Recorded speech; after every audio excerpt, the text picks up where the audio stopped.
Welcome to the World Food Prize Laureate announcement. Each year, the Foundation is honored to recognize and reward an individual making exceptional achievements in addressing global food security. And now, President of the World Food Prize Foundation, Barbara Stinson. Hello! I am thrilled to share this moment with all of you. Unveiling our World Food Prize Laureate is one of the treasured highlights of the year for us. On behalf of our Foundation Chairman, John Ruan III, his wife Janice, the World Food Prize Foundation Council of Advisors, including Chair Paul Schickler, as well as all the members of the World Food Prize Laureate Selection Committee, welcome. Through the challenging circumstances of COVID-19, the team at World Food Prize Foundation strives to stay connected to the global food security community and offer meaningful engagement to our partners. Today, we will hear remarks from both the U.S. Secretary of State, Antony Blinken, and the U.S. Secretary of Agriculture, Tom Vilsack. In addition, Dr. Naoko Yamamoto, Chair of UN Nutrition, joins us to recognize this year's laureate, who is advancing human development and increasing the quantity, quality, and availability of food for all. Following our formal announcement, we're excited to present our annual Live with the Laureate digital dialogue, featuring the 2021 laureate and the UN Secretary General's Special Envoy for the 2021 Food Systems Summit, Dr. Agnes Kalibata. Stay with us for the entire program, and I will offer more about the 2021 World Food Prize Week of Events in October. And now a special message from the chair of the WFP Laureate Selection Committee and 2009 World Food Prize Laureate, Dr. Kabiza Ijeta. It's my pleasure to welcome everyone to the announcement of the 2021 World Food Prize Laureate. As the 2009 laureate, I know today is momentous for the new 2021 laureate. I speak for my fellow laureates when I say that we're all eager to welcome a new colleague and celebrate the truly impressive career achieved by this individual. In my role as chair of the World Food Prize Selection Committee, I support the Foundation Secretariat in executing the nomination process, which includes leading the deliberations of our confidential selection committee meetings to choose the World Food Prize laureate each year. I would like to recognize our Council of Advisors Chairman, Mr. Paul Schickler, as well as the full Council of Advisors for their ongoing fortitude and guidance throughout the pandemic. And I offer my profound appreciation for the full support in ratifying this year's laureate selection.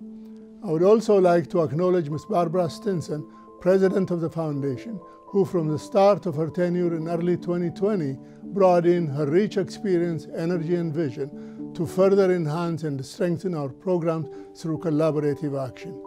Finally, I would be remiss if I didn't recognize and acknowledge fellow members of the World Food Prize Selection Committee who volunteer to share their knowledge and experience and offer their invaluable service with due diligence to uphold and advance the vision and legacy of this program. Founded by Nobel Peace Prize laureate Dr. Norman E. Borlaug in 1986, the $250,000 annual World Food Prize recognizes an individual achieving extraordinary contributions to sustainably enhance the global food supply and livelihoods of people. For over 34 years, the World Food Prize has elevated the achievements of 50 laureates who've made crucial gains in improving the human conditions through achieving agricultural development and household food security. By shining a spotlight on the accomplishments of these individuals, we seek to inspire action to address the pressing challenges of feeding and nourishing the world. Today, we're incredibly honored to announce the 51st World Food Prize laureate. Leading the vanguard for transforming food systems, this year's laureate is a well-recognized champion striving to end poverty and malnutrition across the globe.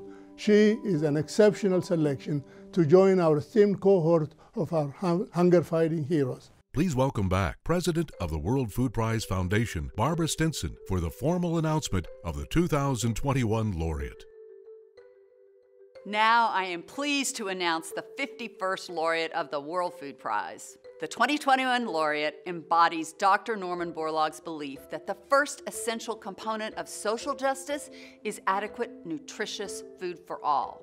This individual being recognized today is known for Her groundbreaking research, her critical insights and landmark innovations in developing holistic, nutrition-sensitive approaches to aquaculture and food systems. By bringing together interdisciplinary and international collaborators, she drove transformation of aquatic food systems to deliver improved nutrition, more resilient ecosystems, and to secure the livelihoods for millions of vulnerable people around the globe. Working at the International Center for Diarrheal Disease and Research in Bangladesh in the 1980s, our laureate witnessed the medical treatment of thousands of children suffering from acute malnutrition every year. This drove her to action. She realized that she could have greater impact on the lives of children and their families by working to prevent rather than rehabilitate severe malnutrition through developing nutritious sensitive food systems based on fish. Our laureate's trailblazing research on small native fish species in Bangladesh led to the development of aquatic food systems at all levels, from farmers to food processing to consumers. This approach resulted in improved diets for millions of the most vulnerable people in Asia and Africa. The 2021 laureate expanded the evolution of food systems from feeding to nourishing hundreds of millions of people who depend on fish and other aquatic foods as part of their food and nutrition security, their livelihoods, and their culture. In Bangladesh, the increased incomes and access to nutritious fish brought about by the laureate's work contributed to cutting chronic hunger by more than half and reducing the number of underweight children by 1/4 in the last 20 years, putting the country back on track to meet its nutrition goals. Our laureate fashioned more sustainable, productive aquaculture practices for smallholder farmers, including pond polyculture systems, farming highly nutritious small fish with large, marketable fish. Her improved farming methods rejuvenated agro-ecosystems, broadened biodiversity, and activated women's involvement in fisheries. The 2021 laureate extended her work to increase fish consumption for mothers and their young children. She created and spread the use of safe, nutritious fish-based foods such as fish chutney and fish powder. These dried fish foods boasted 4 times the nutrient density of fresh fish. She encouraged processing practices that reduced fish waste and loss and increased incomes for women entrepreneurs making them. Commencing her career as the first and only woman of the Ministry of Agriculture, Lands and Fisheries on the island of Tobago, our laureate now serves as the global lead for nutrition and public health at World Fish, a global CGIAR research center headquartered in Malaysia. Her work guides World Fish and other research institutions, major funders, government agencies, and public and private organizations. She helps them work together to reshape local and global food systems to deliver on the UN Sustainable Development Goals of 2030. The 2021 laureate mentored many young researchers who now use her holistic approach for production and consumption of nutritious fish and fish-based foods in Asia, Africa, and the Pacific. As an advisor to heads of state, ministers, high-level panels, and international boards, our next laureate provides direction for research, policies, and practices on improved food systems that enhance environments, boost biodiversity, support resilient communities, increase incomes, empower women, and provide nutrition for all. I am so pleased to announce that the 2021 World Food Prize laureate is Dr. Shakuntala Haraksingh Thilsted of Denmark and Trinidad, Tobago. Dr. Tilstead is the 7th woman to be awarded the World Food Prize and the first woman of Asian heritage. Dr. Tilstead is at the helm of our global progress in the UN Decade of Action.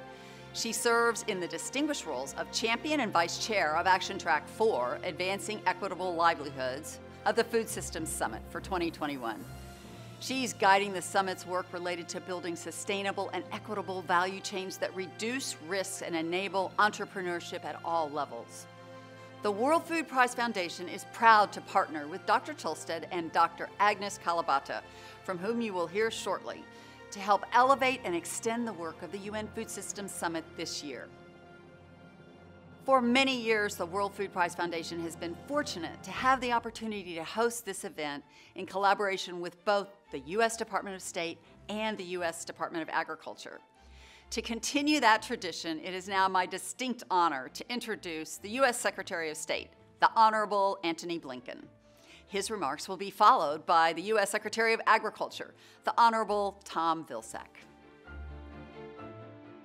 It's my pleasure to join Dr. Barbara Stinson and everyone at the World Food Prize Foundation, along with people around the world, in celebrating the 2021 World Food Prize laureate, Dr. Shakuntala Haraksingh Thilsted.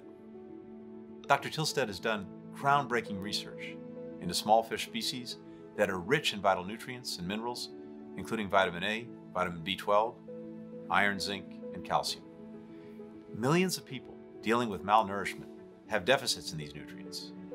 And because they're vital for growth and brain development, young children in particular can suffer irreversible damage, particularly when they're deprived during the first 1,000 days, from pregnancy through age 2. When so much brain development occurs. Dr. Tilstead figured out how these nutrient-rich small fish can be raised locally and inexpensively. Now, millions of low-income families across many countries, including Bangladesh, Cambodia, India, Nepal, Burma, Zambia, Malawi, are eating small fish regularly, dried and fresh, in everything from chutneys to porridges, giving kids and breastfeeding mothers key nutrients that will protect children for a lifetime. That's all thanks to her. Innovations like these transform people's lives because food insecurity is a daily reality for hundreds of millions of people, and it makes every aspect of life harder. It makes it harder for kids to learn, for adults to work. It forces people to spend long hours, even entire days, just trying to get the food they need to survive, forget about building a better future for themselves and their families.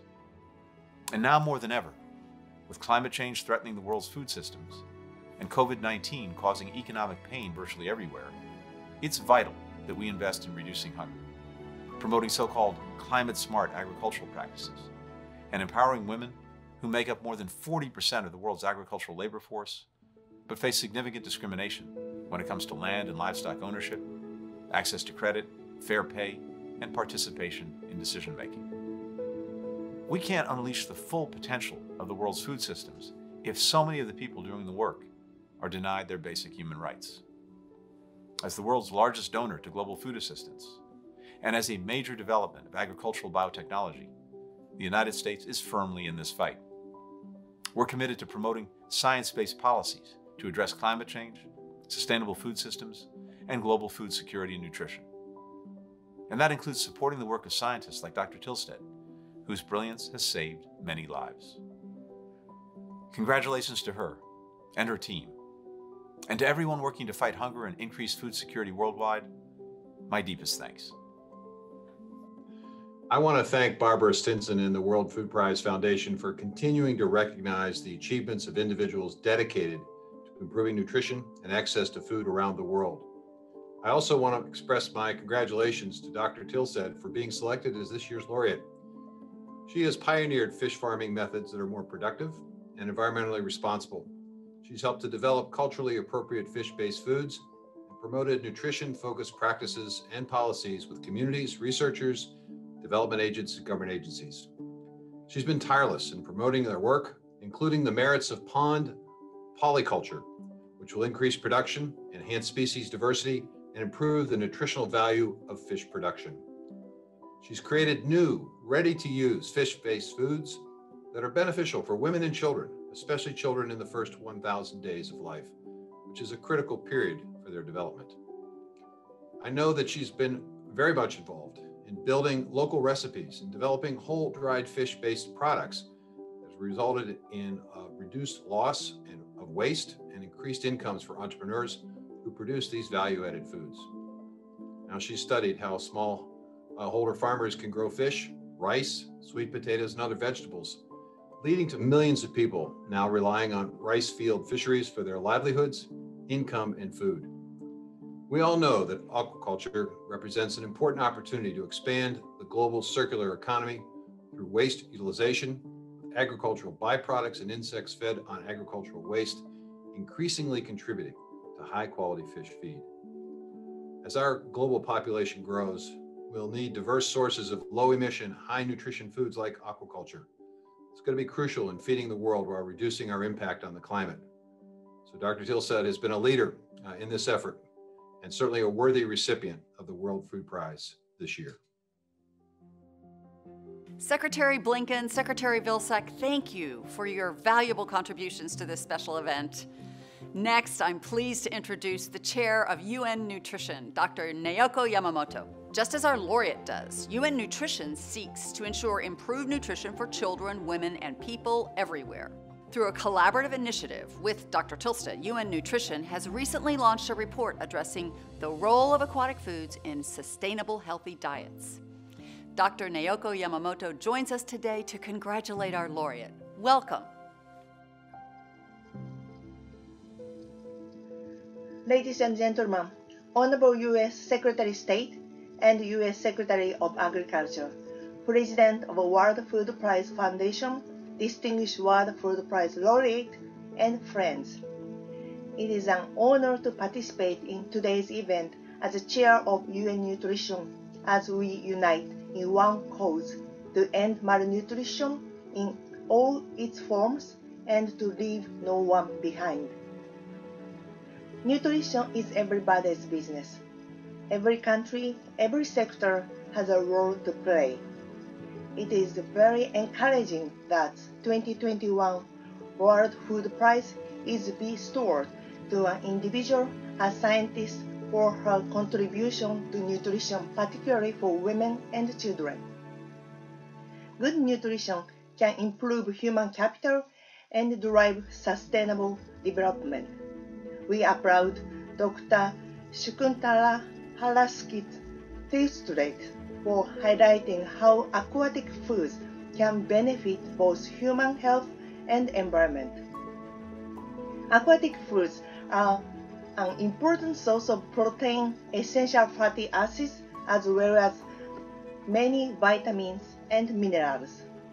Dr. Tillsted's esteemed research on aquatic food is contributing to make sustainable healthy diets a reality for vulnerable groups such as pregnant women and young children.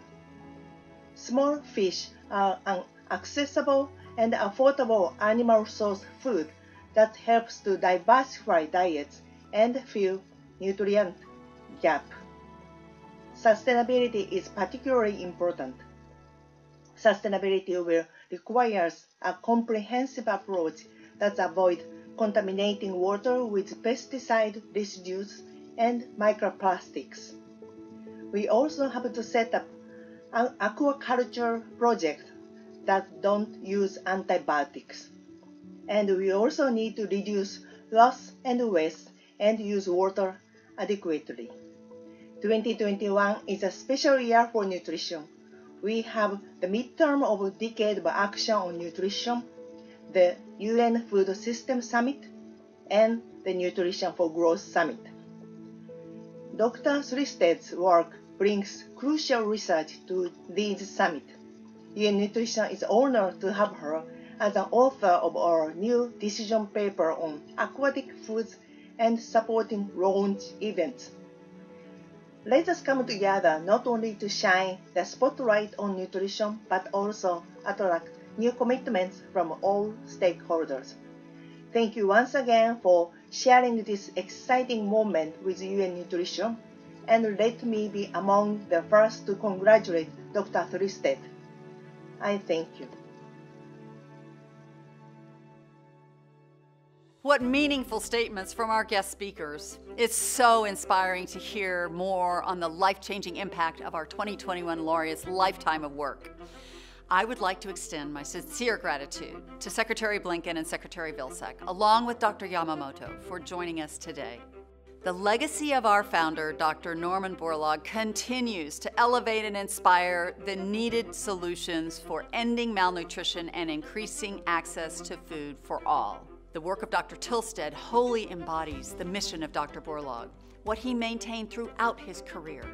Dr. Tillstead continues to stand at the forefront of innovation, pushing the boundaries of nutrition-sensitive food systems, truly changing the conversation from not just feeding populations to nourishing them.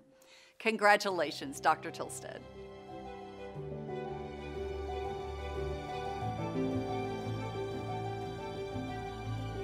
Stay with us as we transition to our annual Live with the Laureate digital dialogue. Our laureate, Dr. Shakuntala Haraksingh Thilsted, joins Dr. Agnes Kalibata for an intimate conversation exploring Dr. Tilsted's exceptional career.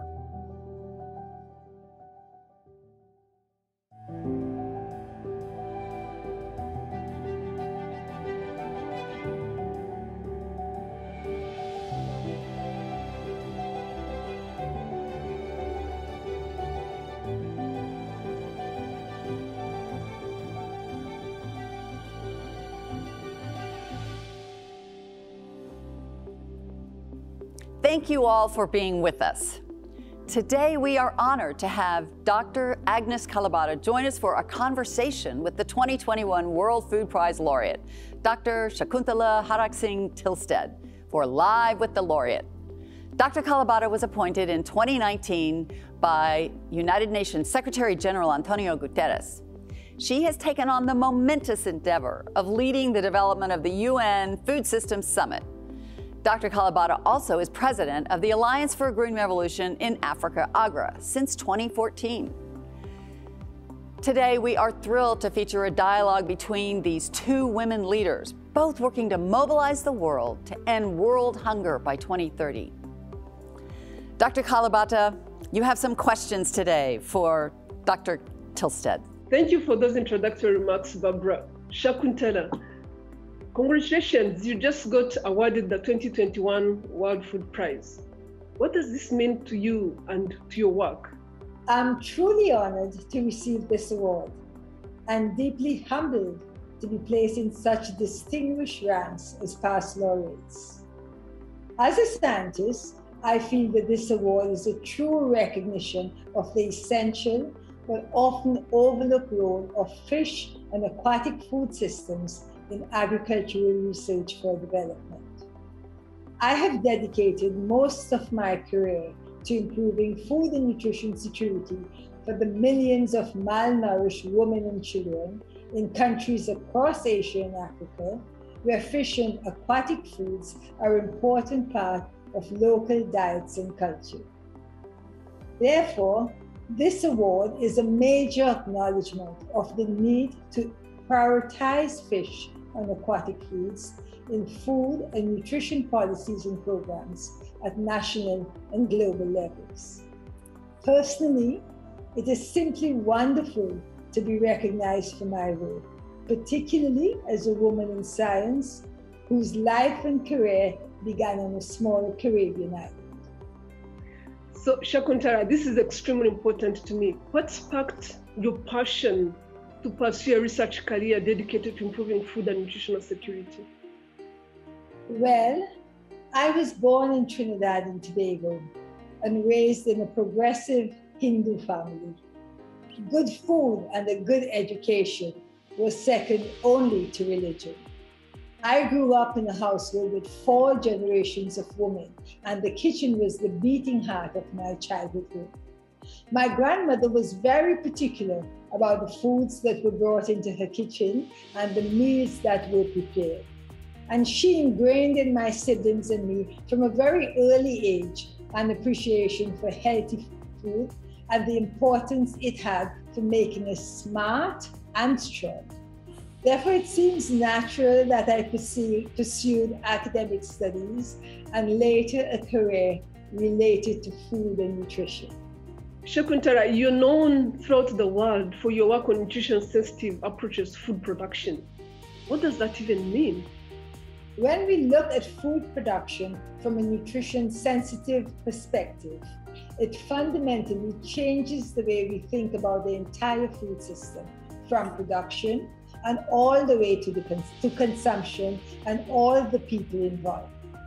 Research questions, activities, and solutions expand from a narrow focus on food production to a wide range on food systems, which also includes policies and investments. I often say that the goal of food production should not be about feeding a growing world population. Rather, it should be about nourishing all people and all nations, as well as sustaining the health of our planet in the long term. Traditionally, agricultural research and development programs have focused mainly on land systems to produce staple food crops and livestock. Now, with the global call to action to radically transform food systems towards healthy and resilient diets, we have the opportunity to make use of all food, land, and water systems more broadly and more holistically. My work on nutrition-sensitive approaches in aquatic food systems shows that fish and other aquatic foods are an integral part of food production, local diets, and culture. There are species of common fish and other aquatic foods, such as mussels, crabs, and seaweed, which are rich in multiple essential micronutrients, such as vitamin A, B12, iron, zinc, and calcium, and also essential fatty acids. These nutrients are important for cognitive development and growth in children, especially in their first 1,000 days of life, and also for nourishing their mothers. Therefore, fish and other aquatic foods must be given more prominence alongside staple food crops, vegetables, fruit, and livestock products in food and nutrition interventions, as well as in key policies and investments. So Shakuntala, one of the questions I get asked the most is, why bananas? I did my research on bananas. I want to ask you a question. Why fish and aquatic foods? How did you start doing your research in fish and aquatic foods? Well, I would say that the turning point came in the late 1980s, when I was working at the International Center for Diarrheal Disease Research in Dhaka in Bangladesh. More than 6,000 malnourished children were admitted annually for treatment. And back then, I was a mother with 2 young children. One was only 6 months old. So perhaps at that time, I was instinctively concerned about child health and nutrition. I worked in the nutrition rehabilitation unit, and I looked at the ways to treat and to prevent malnutrition in children and their mothers through the use of locally available, nutritious, and acceptable foods. I remember mulling over the old-age Bengali proverb, Mashe Bate Bengali, and that means fish and rice makes a Bengali. And I was wondering why fish was placed before the staple food rice. So when I returned to the University of Copenhagen in Denmark, I began teaching again and doing lab work, and I began research on fish with my students and colleagues. We began work on the nutritional value of local fish species because this data was missing. And that was when we had our aha moment. These small fish species, for example, mola from Bangladesh and Tre Changwa Plieng from Cambodia, had very high levels of multiple essential micronutrients. Therefore, we could see now that these local fish species could offer life-changing benefits to cognitive development and growth in children, particularly in their first 1,000 days of life, and also to the health of their mothers. At that time, hardly anyone had thought of creating food products based on fish that was suitable for consumption by young children from 6 months of age and onwards, which is the recommended age for complementary feeding. So over the years and through different partnerships, especially with the Bangladesh Agricultural University, I worked with hundreds of students, researchers, fisheries officers, field staff, community leaders, policy makers. And we developed a number of practical and affordable innovations to promote and increase both production as well as consumption of these micronutrient-rich species. And our aim was to improve food and nutrition security in malnourished women and children across the country. So you just touched something extremely important there, and I wanted to go back to that. Women, children, and local communities. Tell us a little bit more about these nutritional sensitive innovations. Of course, I can tell you about these innovations. One of these was the pond polyculture system, whereby small fish species, which are especially rich in micronutrients, are farmed together with large-sized fish, such as carp species and tilapia. At that time, the common practice was to use pesticide to remove all native fish from the pond, and then stock the pond with large-sized fish only. We stopped this practice, maintaining the small fish in the pond and then stocking with both large and small fish. Our research over the years showed that there were a number of benefits of growing both small-sized fish that were rich in micronutrients and large-sized fish in pond polyculture. The farmers increased both the quantity as well as the overall nutritional value of the total fish production. Since they had stopped using pesticides, their production costs decreased vastly, and the impact on the environment was also reduced. They were now producing more fish, more diverse fish, so they were better able to feed their families with fish, and they were also getting more income from selling more fish.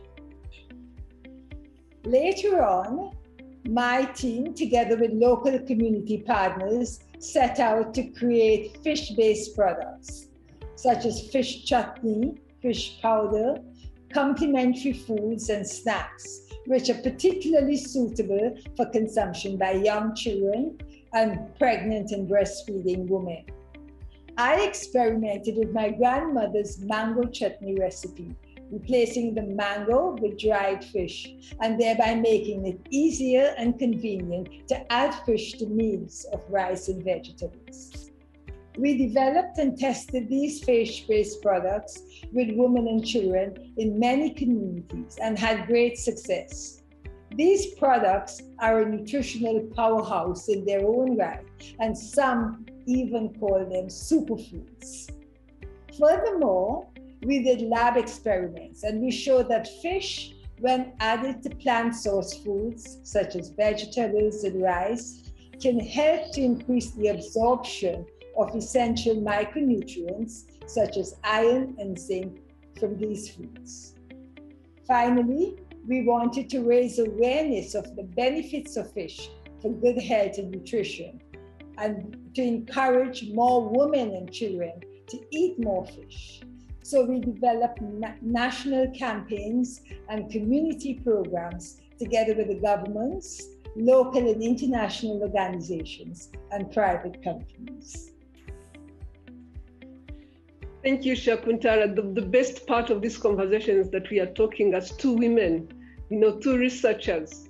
But tell me, from a research perspective, no work in research is worth its time unless it can be scaled, unless it can be taken to people. How do you scale these innovations? Well, the major win came in 2004, when the government of Bangladesh recognized the success of these innovations at community level. And then the Ministry of Livestock and Fisheries issued a national directive to all officers to promote pond polyculture system and to ban the use of pesticides in ponds. So this innovation began to spread in Bangladesh. There are over 4 million homestead ponds across the country. And then later, in 2016, the second Bangladesh Country Investment Plan focused on nutrition-sensitive food production systems, and homestead pond polyculture was included as the foremost intervention for improving nutrition and health. Spurred by the successes we had in Bangladesh, we then replicated and adapted these innovations in other countries, in Nepal, in India, in Myanmar and Cambodia in Asia, in Malawi, Zambia, and Sierra Leone in Africa, and in Timor-Leste in the Pacific. And today, small fish is included in mother and child healthcare programs and school feeding programs in Cambodia, and in Odisha and Assam in India.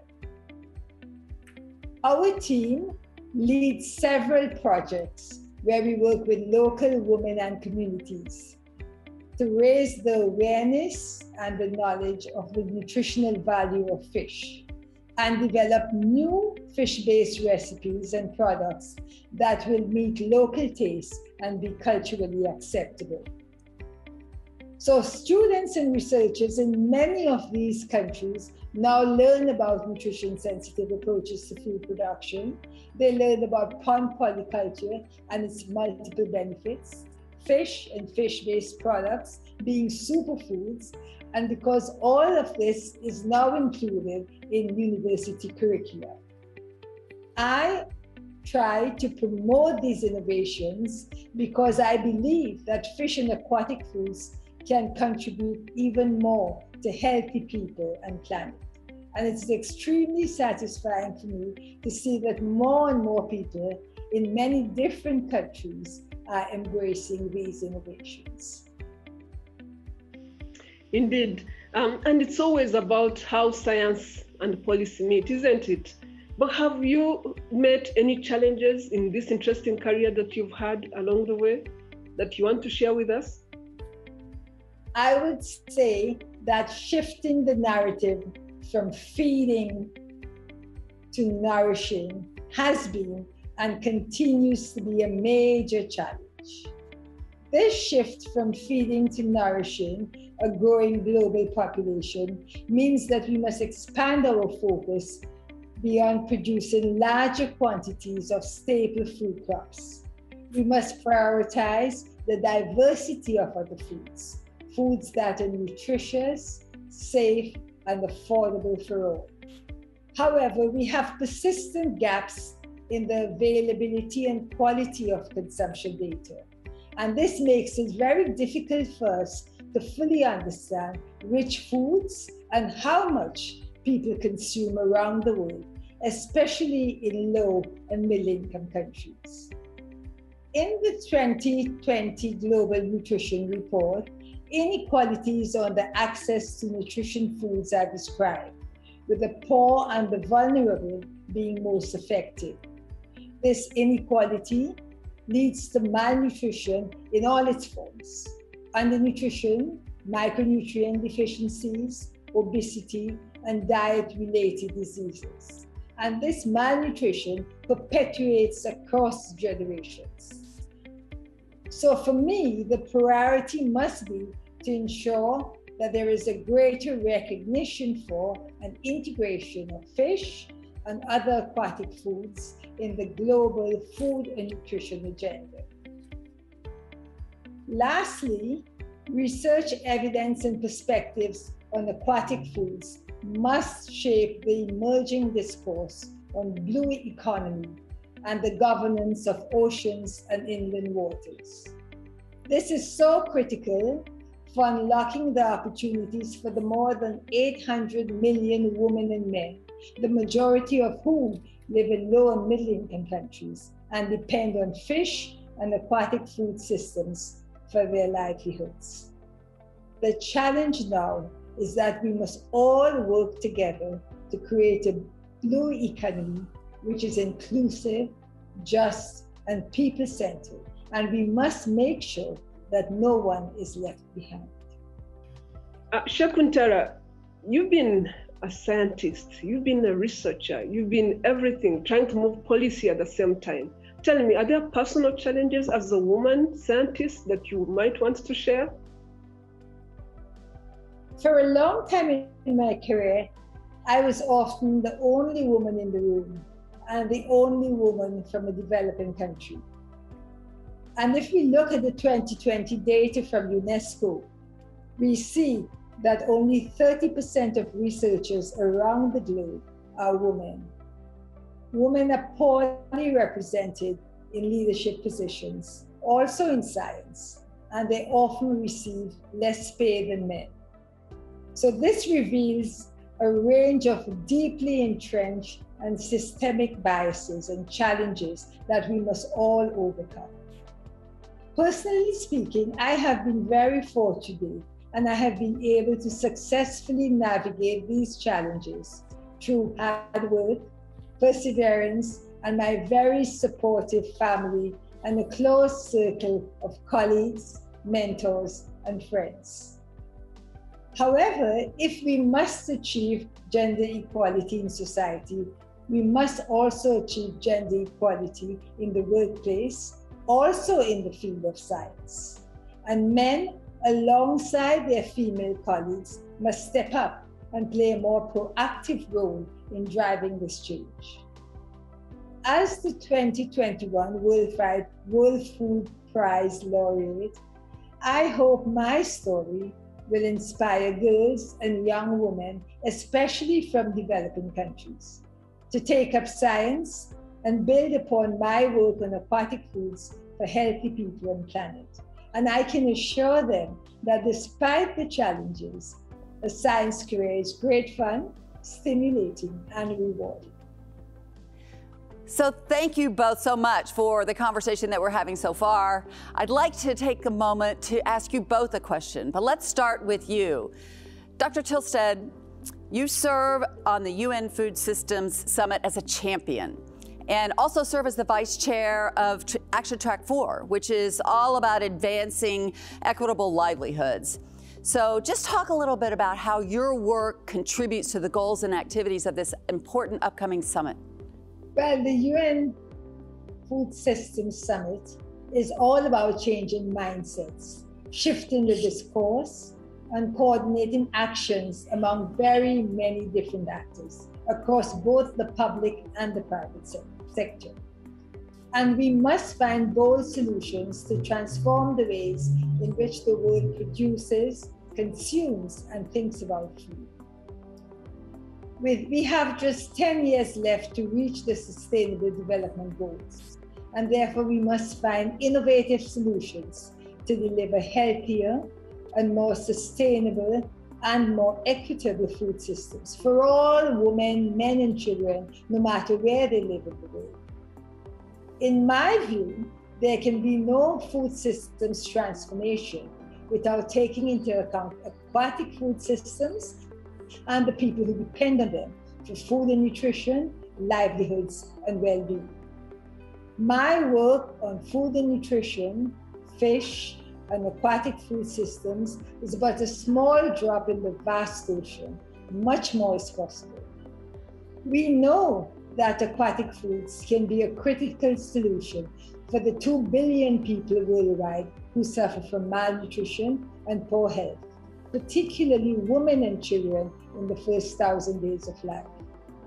But we need to unlock this potential, and therefore we must understand the complex linkages of food production in both land and water systems.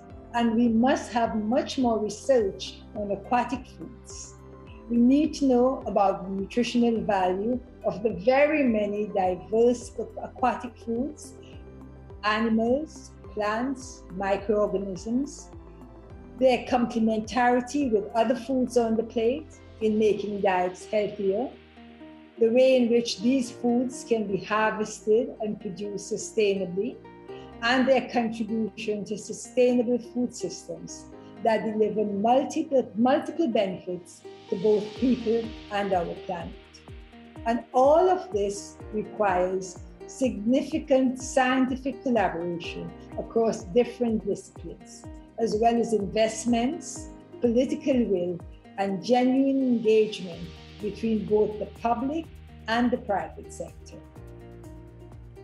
In my role as the UN Food Systems Champion and as Vice Chair of Action Track 4, Advanced Equitable Livelihoods, I want to make sure that the research evidence on aquatic food systems and the perspectives of the people whose livelihoods and well-being depend on these systems are not overlooked.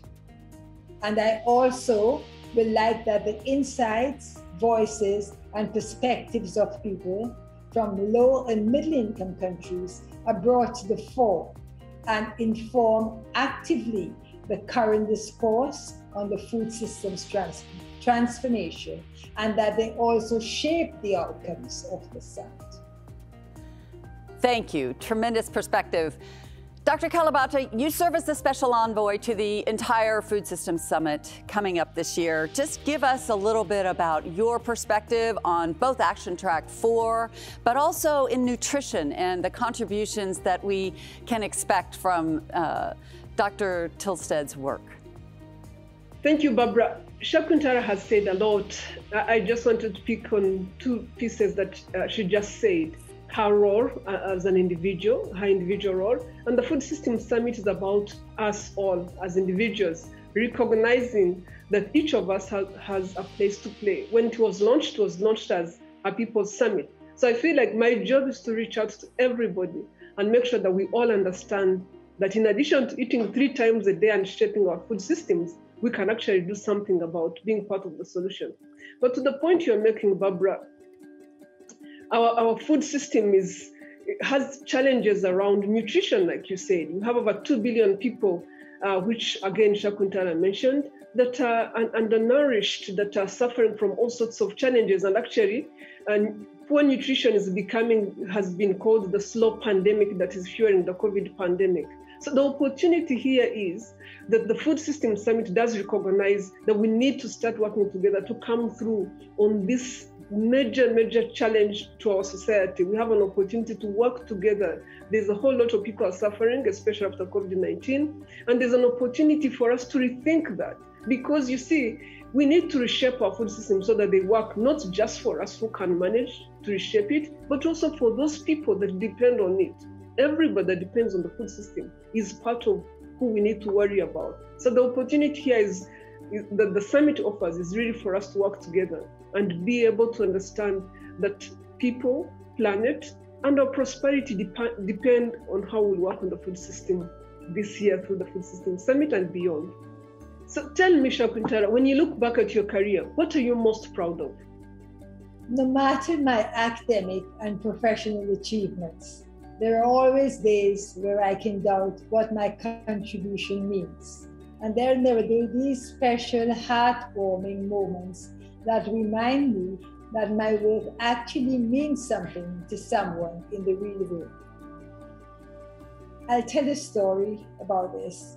That once, returning to a rural village in Bangladesh, to reach this village, one had to cross a small river by boat. Getting off the boat, I was greeted by a group of happy women. They held my hand and said proudly, "Come with us. Let us show you our Pushti Bacha." Pushti Bacha in Bengali means well-nourished, healthy children. These mothers and their children had consumed fish chutney and fish powder on a daily basis. It is unexpected moments like these and many more that I have experienced in many different countries that make me feel most proud about my work. Also, when I participate in important national and global fora, I am very happy and proud that through my work, I am able to give voice to the voiceless and shine the spotlight on the most invisible. Here I am talking about the millions of women and men in low and middle income countries who contribute so much with their labor and get so little in return. Among these women and people, there are also many workers in fisheries and aquaculture, of whom 1 in 2 is a woman. They work hard, they have ideas, and they have their own hopes and aspirations. When we improve their lives, we also improve the lives of their children and their families. And then they're better able to contribute to their communities and their countries. I am so grateful that through my work, I have the opportunity to nudge key decision makers to get them to pay greater attention to these issues.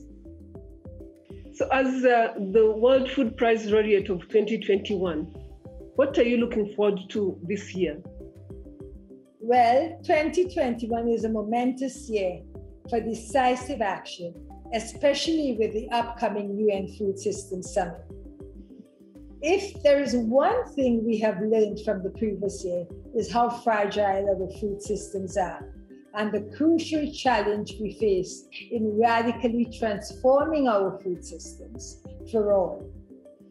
Now, in 2021, this challenge is even greater in the face of climate change, locust infestation in Africa, and the path to recovery from the COVID-19 pandemic.